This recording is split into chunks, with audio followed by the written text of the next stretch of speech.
Hello friends, स्वागत है आपका ग्रोइंग टेक क्लासेस में। आज के इस वीडियो में हम फ्रेम बफर के बारे में जानेंगे। तो हमने अपने पिछले वीडियो में रास्टर स्कैन डिस्प्ले के बारे में देखा था और हमने जाना था कि रास्टर स्कैन डिस्प्ले क्या है। और हमने ये भी देखा था कि जब हम अपने इमेज को स्क्रीन पर डिस्प्ले कराते हैं तो वो इमेज डिस्प्ले होने के पहले पिक्चर इंफॉर्मेशन के फॉर्म में फ्रेम बफर में स्टोर होता है। ठीक है, तो इस वीडियो में हम फ्रेम बफर के बारे में जानेंगे कि फ्रेम बफर क्या है। ठीक है, तो चलिए स्टार्ट करते हैं। Frame buffer is the portion of memory reserve for holding the complete bit mapped image that is send to the monitor. तो फ्रेम बफर क्या है? मेमोरी का वो भाग है जहाँ पे हम अपने बीट मैप इमेज को स्टोर करके रखते हैं, जो कि हमें मॉनिटर पे सेंड करना है, अपने स्क्रीन पे डिस्प्ले कराना है। ठीक है,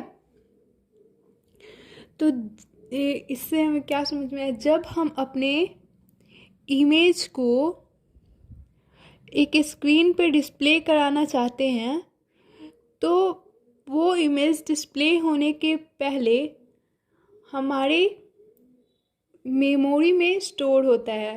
हाँ, तो मेमोरी का वो पर्सन जहाँ पे हमारा इमेज स्टोर है, जिसको कि हमें अपने स्क्रीन पे डिस्प्ले कराना है, उस पर्सन को हम क्या कहते हैं? फ्रेम बफर कहते हैं। ठीक है, उसके बाद है typically the frame buffer is stored in the memory chips on the video adapter. हमारा जो फ्रेम बफर है कहाँ स्टोर होता है? वीडियो एडाप्टर में, मेमोरी चिप में। ठीक है, मेमोरी चिप के वीडियो एडाप्टर में। In some instances however the video chipset is integrated into the motherboard design. कुछ इंस्टांसेस में क्या होता है कि ये जो हमारा फ्रेम बफर वीडियो एडाप्टर में स्टोर होता है वो एक साथ इंटीग्रेट हो जाते हैं, मदरबोर्ड के डिज़ाइन में आ जाते हैं। ठीक है, and the frame buffer is stored in general main memory. तो ऐसे सिचुएशन में हमारा फ्रेम बफर जो है वो जनरल मेन मेमोरी में स्टोर हो जाता है। ठीक है, तो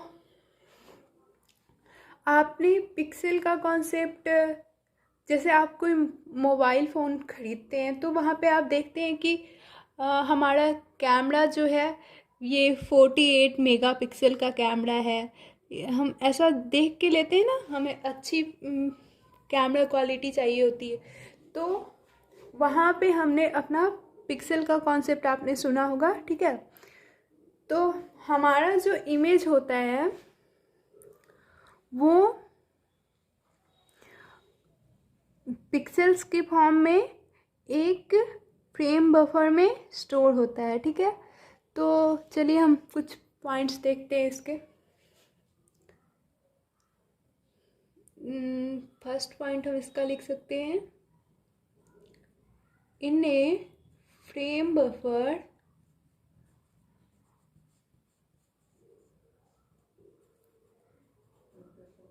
each pixel can be represented by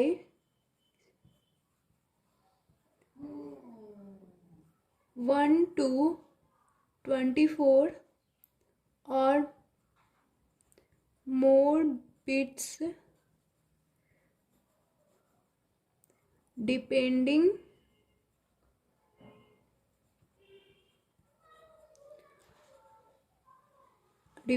on the quality. यहाँ पे क्वालिटी क्या है? क्वालिटी जो है रिजोल्यूशन है। ठीक है, तो क्या कह रहा है? In a frame buffer each pixel can be represented by 1 to 24 और मोर बिट्स। तो एक पिक्सल जो होता है हमारा फ्रेम बफर में वो 1 से लेके 24 यानी कि 1 to 24 बिट्स से मिलके बना हो सकता है। ठीक है, और मान लीजिए एक पिक्सल का जो इंटेंसिटी है वो 8 है, तो पिक्चर क्वालिटी जो है वो हमारी जो स्क्रीन पे प्रोड्यूस होगी वो बहुत ही सिंपल होगी। तो अगर हमें अच्छी क्वालिटी की पिक्चर अपने स्क्रीन पे डिस्प्ले करानी है तो हमें इसकी ये जो बिट है उसे भी हाई लेना होगा। Higher resolution will give better quality of the picture on the screen. ठीक है, तो अगर हमें अच्छी इमेज अपने स्क्रीन पे प्रोड्यूस करानी है तो 8 की जगह हम 24 तक ले सकते हैं, 1 to 24। जितनी ज़्यादा हमारी ये रिजोल्यूशन होगी, हमारी इंटेंसिटी होगी, उतनी अच्छी इमेज हमारी स्क्रीन पे डिस्प्ले होगी। तो रिजोल्यूशन क्या है? रिजोल्यूशन हम कह सकते हैं कि हमारे ये हमने देखा ये सिक्स रो है इधर और ये 6 कॉलम है। तो हम ये जो स्क्रीन हुआ हमारा 6x6 इसका रिजोल्यूशन हुआ। वैसे ये होता नहीं है, हम जब भी देखेंगे तो रिजोल्यूशन काफ़ी ज़्यादा होता है, पर मैंने ये एग्जाम्पल के लिए बताया आपको। तो आप अगर अपने कैमरा से कोई फ़ोटो क्लिक करते हैं और उस फोटो की डिटेल्स में आप जाके चेक करेंगे तो उस इमेज का आप देखिएगा कुछ ऐसे 1024x480 ऐसे इसका रिजोल्यूशन, हर इमेज का रिजोल्यूशन उसके डिटेल्स में आपको दिखेगा। तो इसका मतलब क्या होता है, हमारा जो पिक्चर स्टोर हुआ है वो 1024 रो है, हमारे पिक्सल्स है रो में, और 480 कॉलम्स है। ठीक है, इन पिक्सल्स को मिला के हमारा इमेज बना और हमारा इमेज स्क्रीन पे डिस्प्ले हुआ। तो ये जो इमेज है वो कहाँ स्टोर होता है? फ्रेम बफर में। ठीक है, चलिए अगला पॉइंट देखते हैं। अगला पॉइंट, जब हम अपने स्क्रीन पे ये इमेज को डिस्प्ले करते हैं तो हमें कुछ कमांड का यूज करना पड़ता है ताकि हम अपने इमेज में कुछ इंटेंसिटीज डाल सके, कलर डाल सके, या फिर और भी तरह के उसमें उसे अट्रैक्टिव बनाने के लिए उसे और भी तरह का, जैसे उसमें शेडिंग डाल सके या फिर कोई टेक्स्ट ऐड कर सके, उसके लिए हमें कुछ कमांड प्लॉटिंग का यूज करना पड़ता है। ठीक है, तो अगले पॉइंट में हम लिख सकते हैं commands to plot a point और line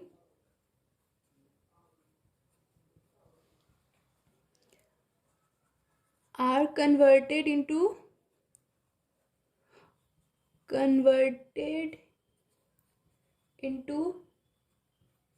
intensity and color values of the pixel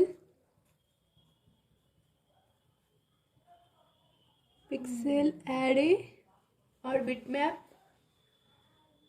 जब हम अपने पिक्सेल्स एरे का मतलब हुआ कि हमारा रो और कॉलम में जो हमारा इमेज स्टोर है पिक्सेल्स में। ठीक है, bitmap of an image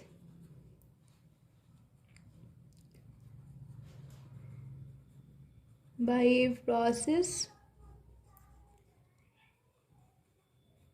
called scan conversion।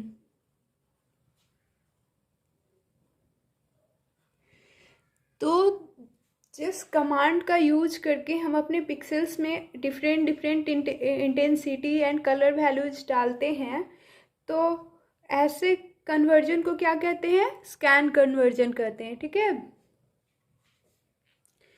और थर्ड पॉइंट दोस्तों, जब हम अपने इमेज को स्क्रीन पे डिस्प्ले कराते हैं तो वो 30 to 60 टाइम्स पर सेकेंड उसकी इंटेंसिटी होती है इमेज को स्क्रीन पे डिस्प्ले कराने की। ठीक है, तो थर्ड पॉइंट में हम लिख लेते हैं the display system cycles through the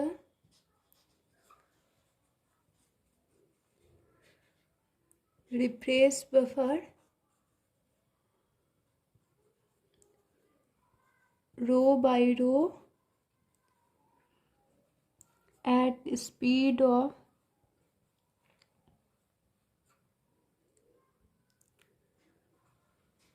30 or 60 times per second to produce the image on the display.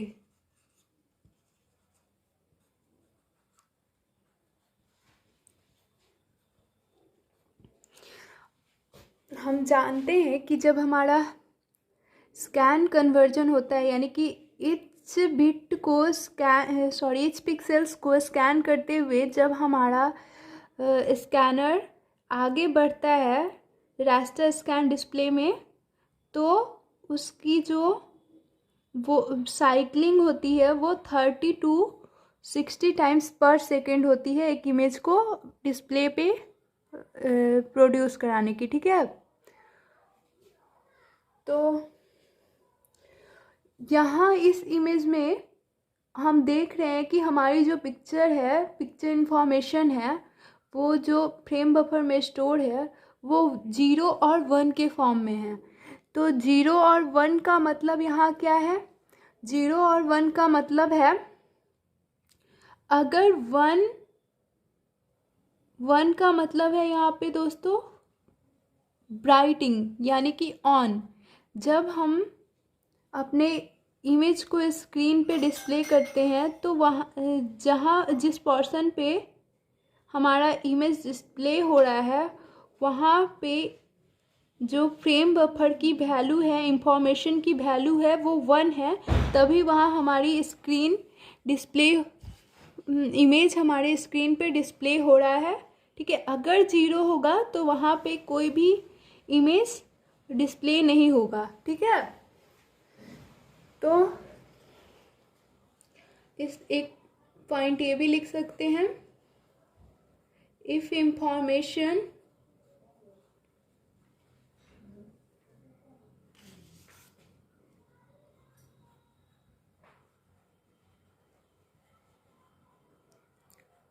stored in frame buffer is 1, then the corresponding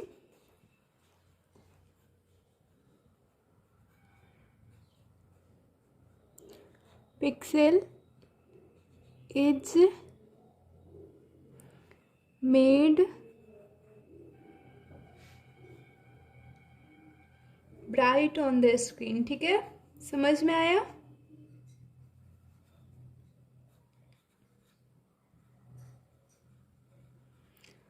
मतलब अगर इंफॉर्मेशन जो कि फ्रेम बफर में स्टोर है उसका वैल्यू अगर 1 है तो वो हमारे स्क्रीन पे ब्राइट करेगा, और अगर इफ इट इज 0, अगर इसकी वैल्यू 0 है तो देन नो ब्राइटनेस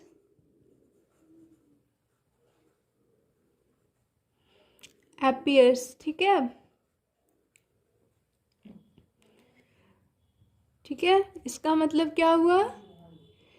0 ऑफ को दिखा रहा है और 1 जो है ऑन को दिखा रहा है। Okay, so the image is discrete. ठीक है, हमारी स्क्रीन पे जो इमेज दिखेगा वो क्या है, डिस्क्रीट है। और यहाँ पे दोस्तों हमने सीआरटी के कॉन्सेप्ट में देखा था कि हमारी जो पिक्चर इंफॉर्मेशन है वो स्क्रीन पे डिस्प्ले होने के पहले डिस्प्ले कंट्रोलर से होके गुजरती है। ओके, डिस्प्ले कंट्रोलर क्या करता है, हमारा जो डिजिटल ये जो डिजिटल लैंग्वेज का मतलब हुआ, हमारा इस जो कंप्यूटर है वो सिर्फ डिजिटल लैंग्वेज समझता है, यानी कि 0 और 1 समझता है। अगर बिट की वैल्यू 0 और 1 में है तो कंप्यूटर हमारी लैंग्वेज को अंडरस्टैंड करेगा कि हम क्या चाहते हैं, क्या स्टोर करना चाहते हैं, तो वो जो वैल्यू है वो 0 और 1 के फॉर्म में होती है।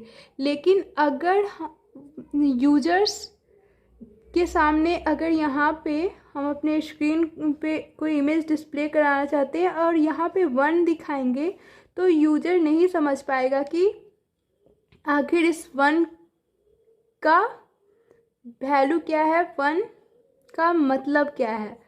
तो इसलिए हमारे डिजिटल टू एनालॉग कन्वर्टर होता है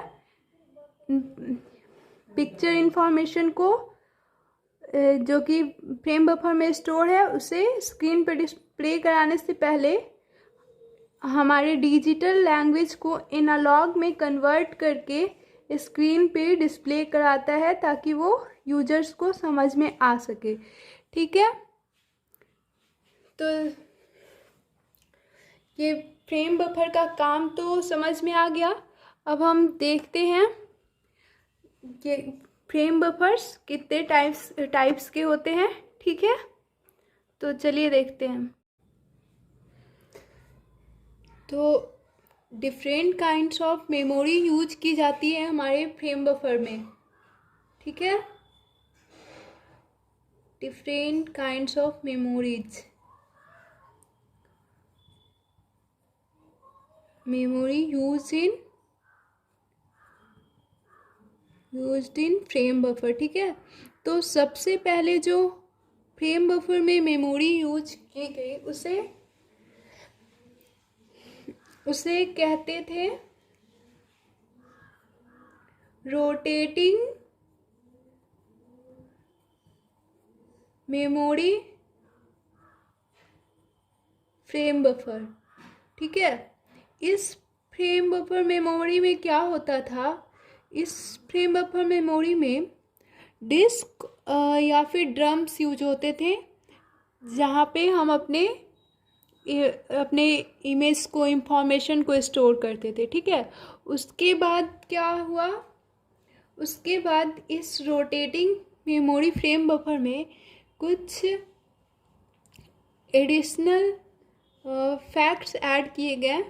हाँ, तब इस रोटेटिंग मेमोरी फ्रेम बफर को नाम दिया गया शिफ्ट रजिस्टर फ्रेम बफर।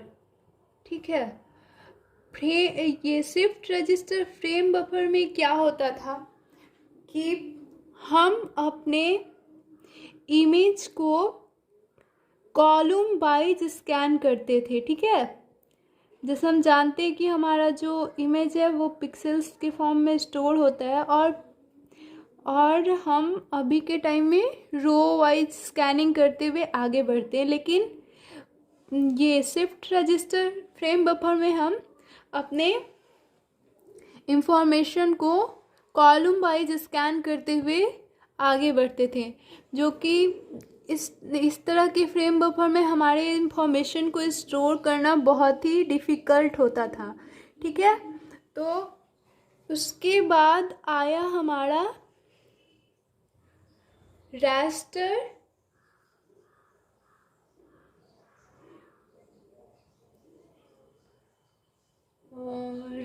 के पहले फैक्टर आया था वेक्टर यानी कि रैंडम, ठीक है। रैंडम आया तो रैंडम में क्या होता था कि हम अपने इमेज को पूरे स्क्रीन पे डिस्प्ले कराने की जगह हमें मालूम होता था कि हमें पार्टिकुलर एरिया मालूम होता था कि हमें अपने इमेज को कहाँ डिस्प्ले कराना है। वो स्कैनिंग करता ही नहीं था, वो सीधे इमेज को उस पार्टिकुलर एरिया पे जाके डिस्प्ले करा देता था। फिर आया हमारे पास रैस्टर, ठीक है। रैस्टर स्कैन इंटीग्रेटेड सर्किट, ठीक है, इंटीग्रेटेड सर्किट। तो इसमें जो कि आज के टाइम में रैस्टर स्कैन इंटीग्रेटेड सर्किट ही यूज की जाती है। तो इसमें क्या होता है कि जब हम अपने इमेज को स्क्रीन पर डिस्प्ले कराना चाहते हैं तो वो इस तरह के स्कैनिंग में वो रो वाइज स्कैन करते हुए, इच पिक्सल को रो वाइज स्कैन करते हुए आगे बढ़ता है, ठीक है। और ये लास्ट पिक्सल पे पहुंचता है और फिर फर्स्ट पिक्सल की ओर मूव कर जाता है। ये ऐसे वर्क करता है। तो रैस्टर स्कैन डिस्प्ले पे मैंने एक वीडियो बना दिया है, वो आप जाके देख लें ताकि आपके डाउट्स क्लियर हो जाए, ठीक है। तो यहाँ पे जो है हम जानते हैं कि ईच पिक्सल 1 to 24 बिट क्या है कि स्टोर करता है। जितनी ज़्यादा हमारी बिट वैल्यू होगी उतनी अच्छी हमारी पिक्चर क्वालिटी होगी, ठीक है। तो इसमें हम अगर सिंपल इमेज डिस्प्ले कराना चाहते हैं तो कम से कम हमें 8 बिट लेना होगा, ठीक है। और इससे कम होगी तो हमारी इमेज जो स्क्रीन पर डिस्प्ले होगी उसकी क्वालिटी बहुत ही पुअर होगी। और अगर हम काफ़ी अच्छा डिस्प्ले कराना चाहते हैं तो 20 to 24 बिट वैल्यू ले सकते हैं हम पिक्सल्स की, ठीक है। तो ये था हमारा रैस्टर स्कैन डिस्प्ले के बारे में। और आज के टाइम में दोस्तों अभी जो है रैस्टर स्कैन के साथ साथ मल्टीपल प्लेन फ्रेम बफर भी यूज हो रहा है, ठीक है। इसमें क्या होता है कि एक बफर की जगह, एक प्लेन की जगह मल्टीपल प्लेन्स होते हैं हमारे पास, मल्टीपल बफर्स होते हैं, ठीक है। और सबके पास अपनी different colour values, different intensities होते हैं, ठीक है।